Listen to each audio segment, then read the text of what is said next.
सभी को जय मसीह के और मैं प्रभु यीशु मसीह के नाम में मैं आप सभी का स्वागत करता हूं। और सबसे पहले आप इन वीडियो को देखिए और फिर हम इस पे कुछ बातें करेंगे। बोल भाई मेरा बोल जय श्री राम बोल बोल जय श्री राम तेरा बोल और एक बार बोल बेबो का जय श्री राम और एक बार बोल जय श्री राम जय हनुमान बोल और एक बार बोल अभी बोलो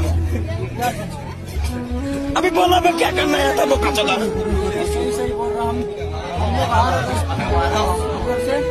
हम लाइफ में यार ये बहुत अच्छा काम कर रहे हैं, कमज़ोरों को दबा रहे हैं और इनका जो धर्म है उन्हें ज़बरदस्ती प्रचार कर रहे हैं, लोगों के सामने उन्हें ज़बरदस्ती से रखने की कोशिश कर रहे हैं। अरे यार, जो ऑलरेडी किसी और को जानता है, किसी और को पहचानता है या जो उसको मानता है, तुम उसको ज़बरदस्ती जय श्री राम बुलवाने से तुम क्या कर लोगे? या तुम जय श्री राम कहनाने से क्या तुम ये साबित कर सकते हो कि श्री राम एक खुदा है या वो भगवान है? अगर भगवान है तो कुछ बातों का जवाब मुझे कमेंट में देकर ज़रूर जाना। अगर वो भगवान है तो क्या उसको इतना नहीं पता? रावण जब राम की पत्नी को लेकर वहाँ गया तो वो इतना पता नहीं कर सका जब रिटर्न आई कि वो पवित्र है या पवित्र है या नहीं है? क्या वो उसको इतना नहीं पता? और क्यों छोड़ दिया राम ने, जिससे तुम अपनी माता कहकर पूछते हो?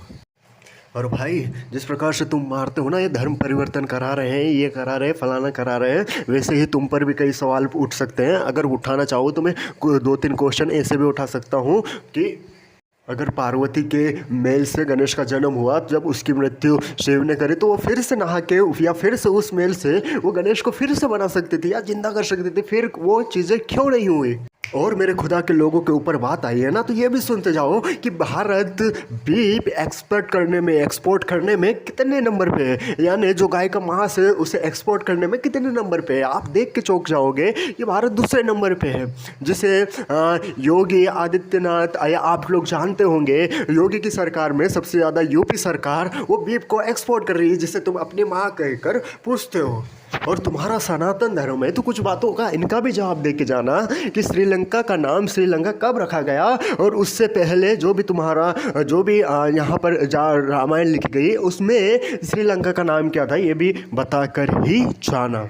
मैं इन सब लोगों को, जो मेरे प्रभु के लोगों को सता रहे हैं, अगर इन्होंने अपना मन परिवर्तन नहीं करा, मेरे खुदा जीवित खुदा को इन्होंने अगर अपने जीवन में नहीं अपनाया, मैं उन्हें उन आग के बीच में देखता हूँ जो बुझने को नहीं, जहाँ बिच्छू और सांप है, जहाँ पे रोना है, जहाँ पे दांत पिसना है, ये तमाम लोग वहाँ पर अपनी आत्मा को लेकर रो रहे हैं, क्योंकि इनके पास कोई मार्ग नहीं है कि ये जो इन्हें स्वर्ग तक ले जा सकता है। इनके पास कोई सत्य नहीं है कि जिसके द्वारा ये स्वर्ग में पहुंच सकते हैं। इनके पास कोई अनंत जीवन की कोई आशा नहीं है। किसी ने इन्हें बहकाया, किसी तीसरे पर्सन ने इनके वो जो आग को जो थोड़ा सा जल रहा है उसको किसी ने इनके ऊपर पेट्रोल डाल दिया, तो ये क्या करे, भड़क उठे। लेकिन नहीं पता है। और कुछ बातों को जवाब देकर जरूर जाना। अगर मेरे लोगों को, मेरे प्रभु के लोगों को सताया तो कुछ बातों का इनका भी जवाब दो कि जब हिंदू तुम हो तो तुम्हारी सती प्रथा कहाँ पर गई, किस तरीके से तुम उसको मनाते हो। और सती प्रथा अगर तुमको नहीं पता है तो तुम हिंदू नहीं हो सकते हो।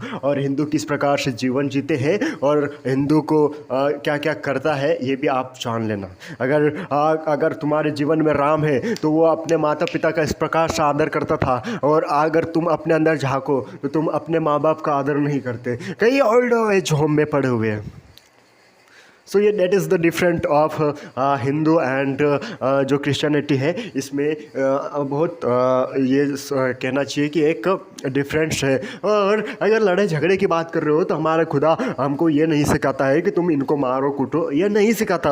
और अगर मैं कहूँ, तुमको अगर बुरा ना लगे, अगर मैं कहूँ कि अगर ये लोग अगर दूसरे अदर रिलीजियस मुसलमानों, हाँ सॉरी मैं किसी का नाम नहीं लूँगा, मैं यहाँ पर बंद करूँगा। सो अगर ये किसी और का नाम लेते हैं तो फिर तलवारें वगैरह चल सकती है या सब कुछ, लेकिन हमारा खुदा ऐसा नहीं सिखाता है। वो हमें प्रेम करना सिखाता है, वो हमें एक दूसरे की मदद करना सिखाता। हमारा खुदा ऐसा नहीं सिखाता है। लेकिन जो इनका धर्म है, मारो कूटो और अपने धर्म की रक्षा करो।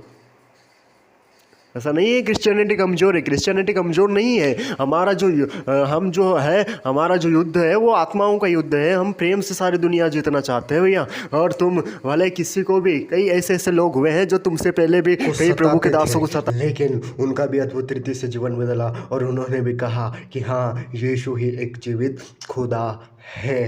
और अगर आप कुछ और जानना चाहते हो तो ये भी बता दीजिएगा कि हिंदू को हिंदू नाम किसने दिया। जहाँ तक मुझे पता है कई लोग सिंधु नदी के पास रह रहे थे और जहाँ से बाहर से जो लोग आए थे उन्होंने उस प्रकार से, उनको सिंधु कहना नहीं जमता था तो उन्होंने हिंदू कहना पुकारा जब से हिंदू। लेकिन आप लोग ज़्यादा और धार्मिक लोग हैं और फिर आप ज़्यादा और अपने धर्म के बारे में और मुझसे ज़्यादा अधिक जानते होंगे।